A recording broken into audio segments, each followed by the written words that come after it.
करनाल से बड़ी खबर, कांग्रेसियों बरसे केंद्र सरकार पर। पेट्रोल डीजल रसोई गैस के दामों को लेकर करनाल में खूब गरजे कांग्रेसी। साइकिल व रिक्शे पर निकाली यात्रा, पहुंचे सचिवालय, डीसी को सौंपा ज्ञापन।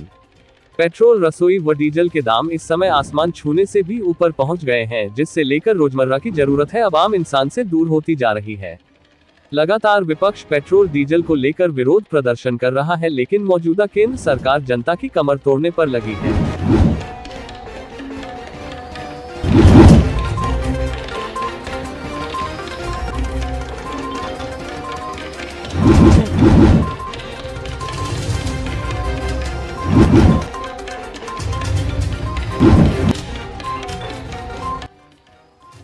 पूर्व विधायक बंताराम वाल्मीकि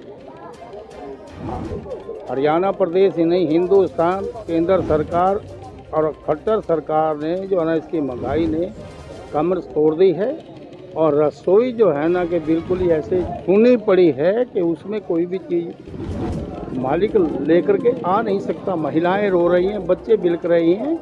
तो इसकी ये महंगाई, पहले तो डीजल पेट्रोल की महंगाई ने मारा, गैस सिलेंडर की महंगाई ने मारा, और जो ज़रूरत चीज़ें हैं छायाकार पत्रकार बंधुओं, उसकी मारने जो ना कि हरियाणा प्रदेश का 36 बरादरी का हर वर्ग का आदमी त्राही त्राही मचवा दी है। इस महंगाई से सबकी कमर टूट चुकी है और हर आदमी सोचने पे मजबूर हो चुका है। आप पूरे देश में और कांग्रेस के दिशा निर्देश में और प्रदेश कांग्रेस की प्रदेश अध्यक्ष कुमारी शैलजा के दिशा निर्देश में पूरे देश में जिला स्तर पे रिक्शा यात्रा, साइकिल यात्रा निकाली है। और साइकिलों की बजाय अगर रिक्शा यात्रा निकालते तो अच्छा होता कि रिक्शा वालों को रोजगार भी मिलता, क्योंकि बेचारे दुखी हैं सारे। मोदी सरकार को मतलब याद कर करके रो रहे हैं अभी कब हमारे से गलती होगी। और कौन सा टाइम था जब हम नशे में बैठ के एक नशा फैलाया गया, धार्मिक नशा जो था उसने दिमाग से नागरिकता को खत्म कर दिया और उसकी जगह धर्मांधता। उसकी वजह से ये गलती हो के मोदी की सरकार बन गई और आज उसकी सजा जो है वो देश की जनता भुगत रही है। आप भी उसी में हो। वैसे मीडिया वाले जो हैं, बड़े बड़े घराने तो जो हैं वो कुछ नहीं कर रहे। आप नीचे वाले जो हैं, आपको मैं धन्यवाद देता हूं कि फिर भी आपने मीडिया को जिंदा रखा हुआ है। तो आप मोदी सरकार का उन वादों का जनाजा निकाला है जो 35 रुपये पेट्रोल डीजल देने का उन्होंने वादा किया। तो वो नेता कहाँ हैं? मंत्री बन के उनको शर्म नहीं आती कि वो ऊपर बैठ के मजे ले रहे हैं जो नंगे होके यहाँ जुलूस निकालते थे। आज वो कहाँ हैं? उनकी जमीर मर चुकी है।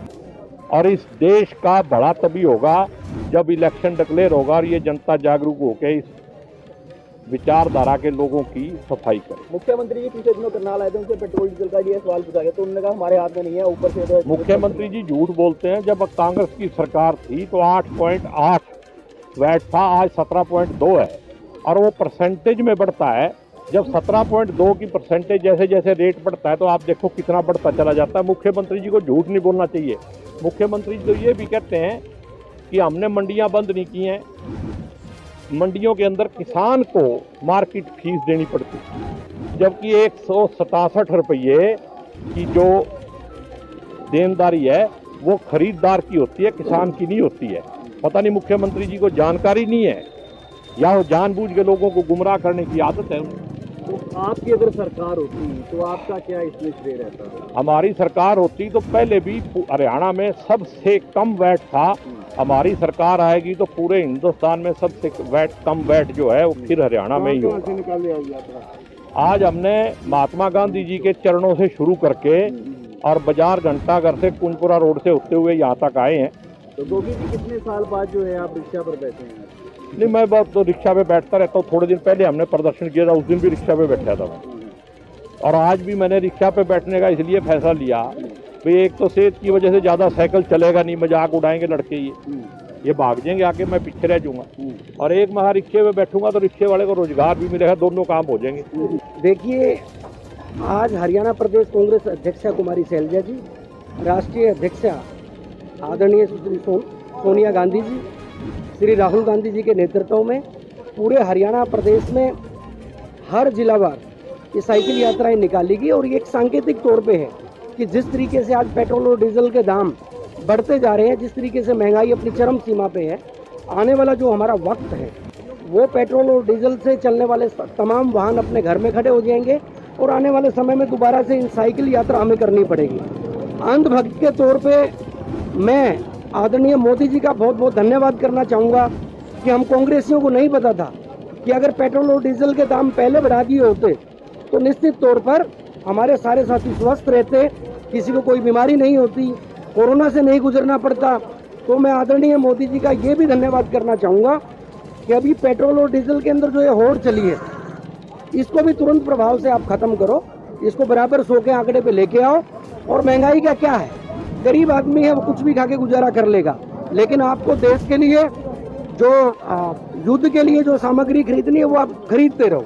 क्योंकि अंधभक्त के तौर पे मैं एक ही बात कहना चाहूँगा कि हम जो देश है वो देश आदमी के लिए नहीं है, लेकिन आदमी देश के लिए है। आदमी मरे तो मरे, ये देश खुशहाल होना चाहिए। आदरणीय मोदी जी का हार्दिक धन्यवाद। पेट्रोल और डीजल के दाम लगातार बढ़ाते रहो। लेकर चले अमर मंथन खबर को अपने संग, लाइक करें, कमेंट करें, शेयर करें और फॉलो करना ना भूलें। अमर मंथन खबर आपका अपना चैनल।